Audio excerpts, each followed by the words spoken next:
thoughts on the game. Yeah, thank you.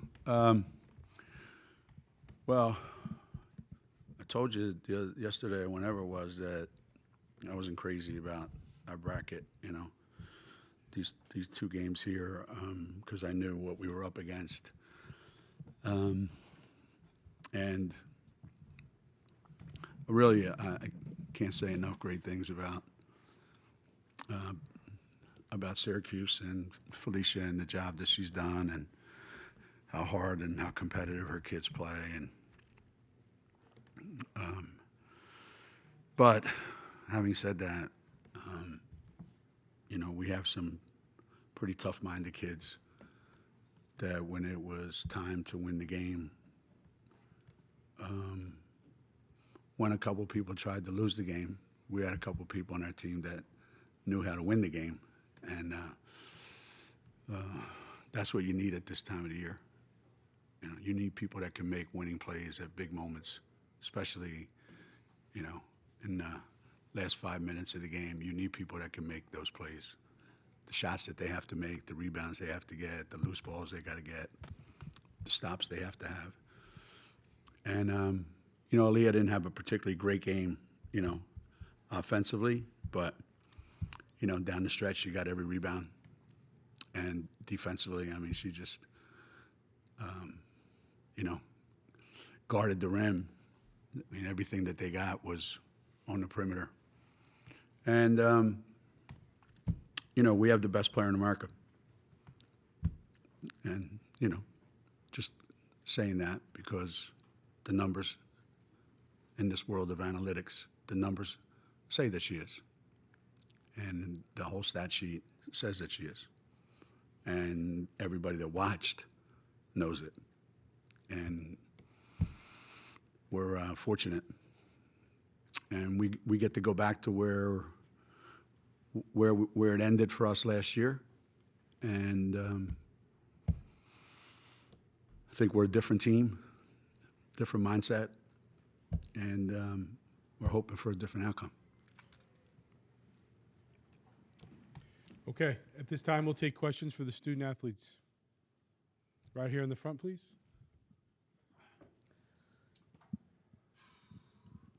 Don Memori, Hartford Current. Paige, can you talk us through the last few minutes, particularly after Anika fouled out?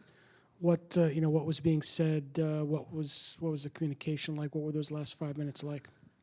Yeah, we actually have been in that position before against Notre Dame, and we had the wrong approach versus tonight. We called a huddle, and we were like, all right, we got to band together. We really got to focus and lock in the same way we did when Aaliyah went out for the Big East tournament. Like, you just get hyper-focused, hyper-locked in, and we didn't want our season to end. So I thought we responded much better in a much better way. Syracuse is a great team. They made tough shots, great shots, and they cut it close. But I think we all just knew in the back of our mind, like, we got this. Like, we just had a better mental approach to it than we did the last time, and just continue to spill confidence within each other, and just know that we needed to make winning plays, especially on the defensive end, trying to limit their threes and only limit them to one shot. So just, the last 5 minutes was just trying to hyper-focus and hyper-lock in for all of us. Over here to the left. Jim Fuller, Associated Press. Paige, can you just talk about your two freshmen, Ashlyn with the big steal and KK with that crazy three there? Yeah, they make winning plays. They've been doing this the entire year. And again, we just try to spill confidence in them. It's basically three seniors and all freshmen, so they have no choice but to step up to the plate and perform and contribute to winning, and not be fazed by the stakes or the environment or anything like that, and they do it every time. So, extremely proud of them. They continue to perform and not play like freshmen. And yeah, very, very proud. Right over here to the right. Maggie Bononi, CT Insider. Paige, kind of on that same topic, just what was going through your mind when you saw KK make that big shot, and was that the play you guys had drawn up for that? Yeah, the play we drew up was high ball screen. I think both came to me. The wing person stepped up to guard me, and KK was wide open. And it's just a testament to her hard work. She comes in before practice every single day, does a guard workout with Mo or Tanya, And so I think that was like her work in fruition, seeing that shot go down and like all the hard work paying off, and her just stepping up to the plate and being confident enough to take it and hit that big shot. So it was really, really awesome to see. Third row on the right here. Alexa Philippou, ESPN. Paige, when you got that last rebound, I think with like 5 or 6 seconds left, you went to the student section when it was a dead ball and you kind of beckoned them to get loud. Just what was that moment like for you when you kind of set in that you guys were going to win and you were able to kind of harness the crowd's energy too? I was trying to recreate the image that I had from 2 years ago. But it's just so much fun playing here.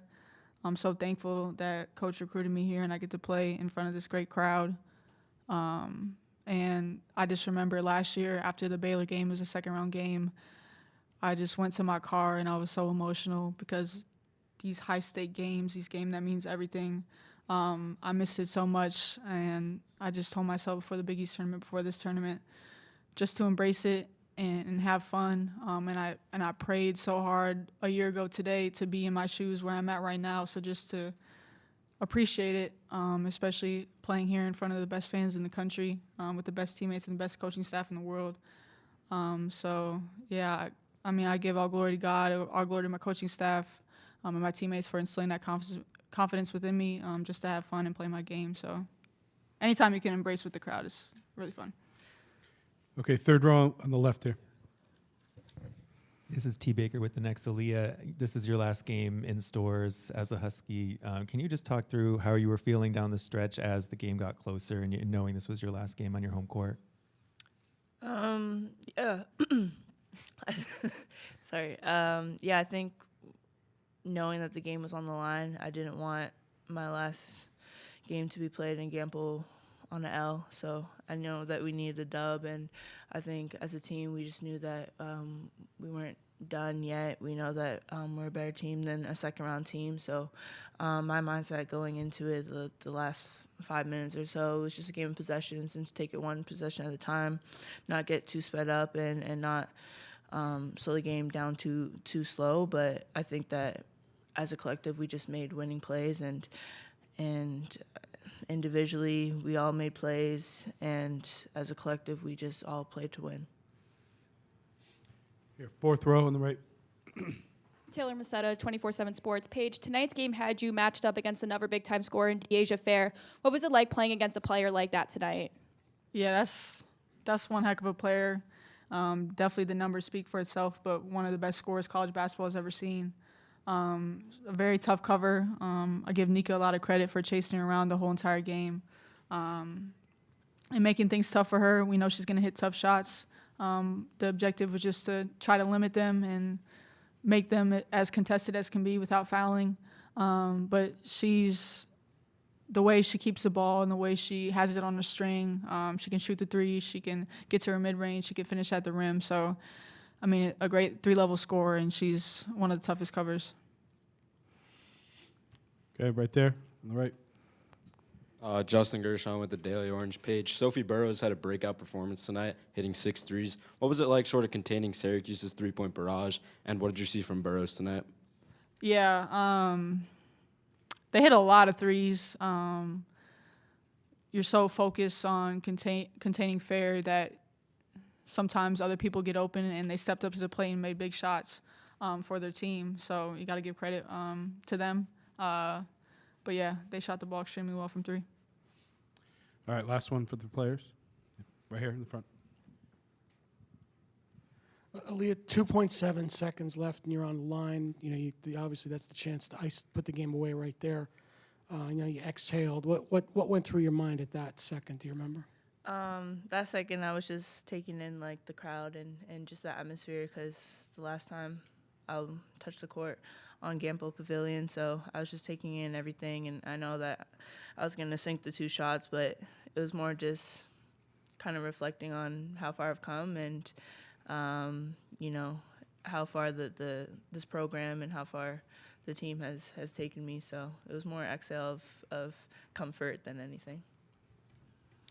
Okay, great. Thank you. Thank you. you. Guys can head back to the locker room. Damn. We're going to open it up now for questions for the head coach. Please raise your hand. We'll send the mic over. Nothing? Okay. Right there first. Not so lucky. Hey, Coach T. Baker with the next.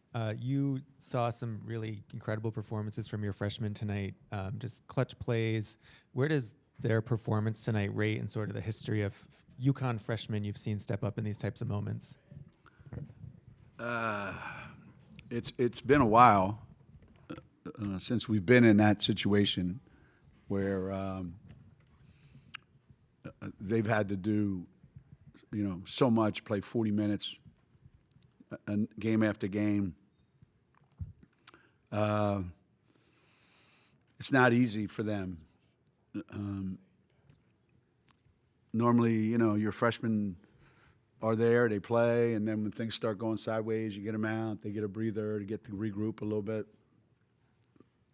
But for them, it's nonstop. And, man, I know I'm probably missing some, but I remember Ann Struther and Barbara Turner back in, they played with Diana, and they started as freshmen, and we ended up winning a national championship. And, Bria Hartley and Stephanie Dolson, every once in a while you get two freshmen that are forced into the starting lineup, and you just keep your fingers crossed and hope that they have it in them. And they're two really, really competitive kids. Ice, I think it's hard to go from playing 40 minutes, 2 games in a row, to now, having to go in and out. So I've got to figure that one out a little bit. But yeah, let's just hope they can keep it going. I'm really proud of them. It means a lot to them, and I'm happy for them. Right down in here in front. If you could expand a little bit more, if it's possible, on Paige and what she did tonight, really kind of taking over, but particularly no matter how crazy the game got, she never throws up a crazy shot or an ill-advised shot. And you've actually exhorted her to do that once in a while, right? But yeah. she never really, she just cannot take a bad shot. No, it's one of those things that I think that the really conscientious players, the great players that have so much confidence in themselves, but understand the difference between what I want and what our team needs. This is the most shots this year probably that she's taken, and rightly so. She's doing what we need her to do to win games, and she doesn't just indiscriminately just come down here and chuck stuff up to get points. She passes up shots that she would easily make, and but when you look at, the stats will tell you one thing, the 10 rebounds, the 6 assists, and the 4 steals, all. It's just, but it's like when they happen, and how they impact the game. That's so remarkable, and I just think we'll go. This team will go as far as she's able to carry that kind of a load, as long as she keeps getting a little bit contributions from everybody. Okay, right in the middle over here, and then we'll come over here. Coach, Ben Spector, WJPZ. You said this year's team has a different mentality than last year's group. How did you see that mentality out on display tonight?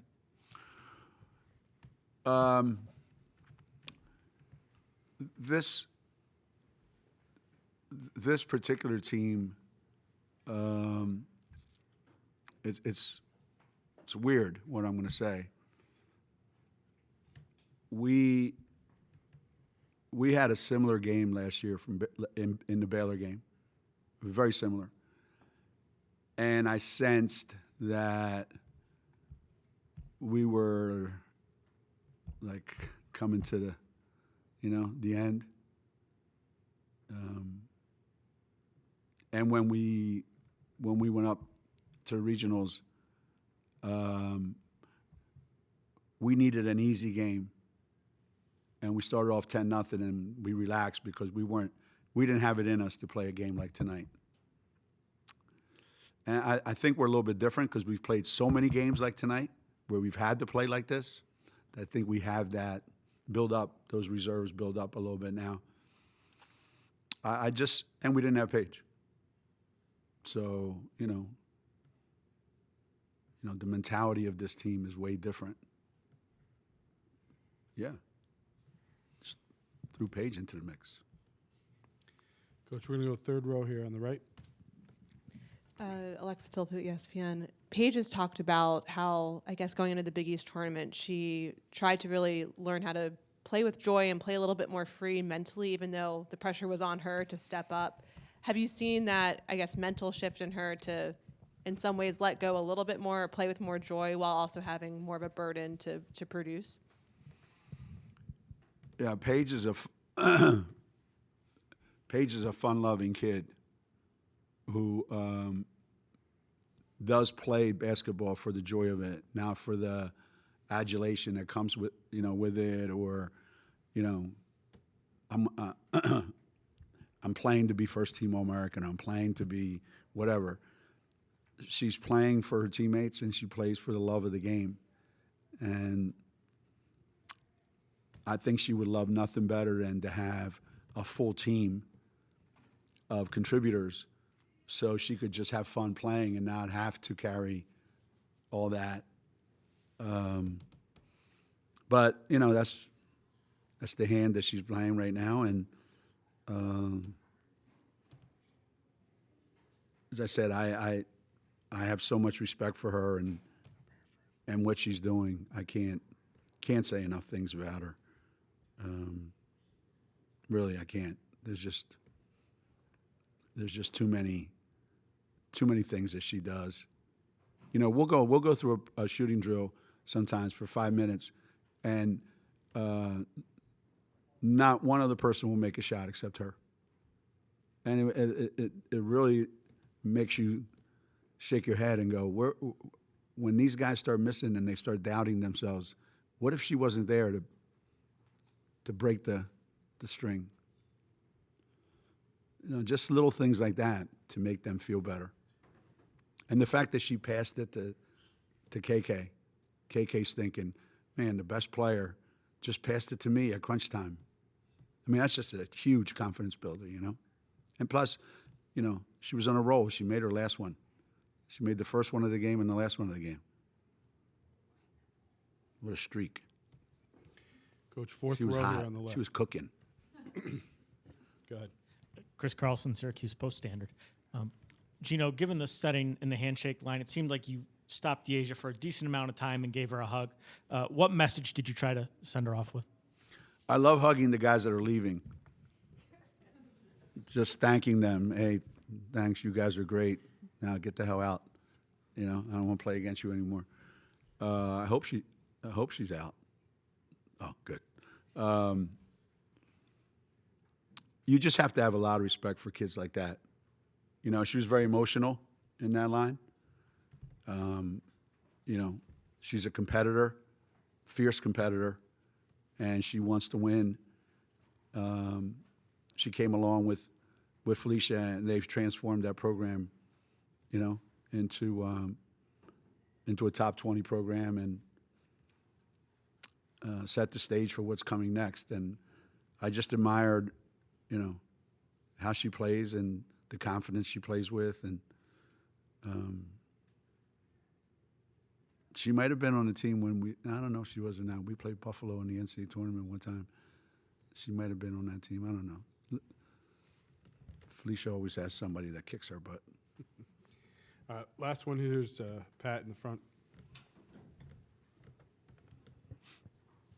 Geno, Nika picked up 3 fouls in 30 seconds to foul out of the game. What, at that point, they were making their run, what did you tell the team at that point? And can you just talk about their response to Nika being out of the game?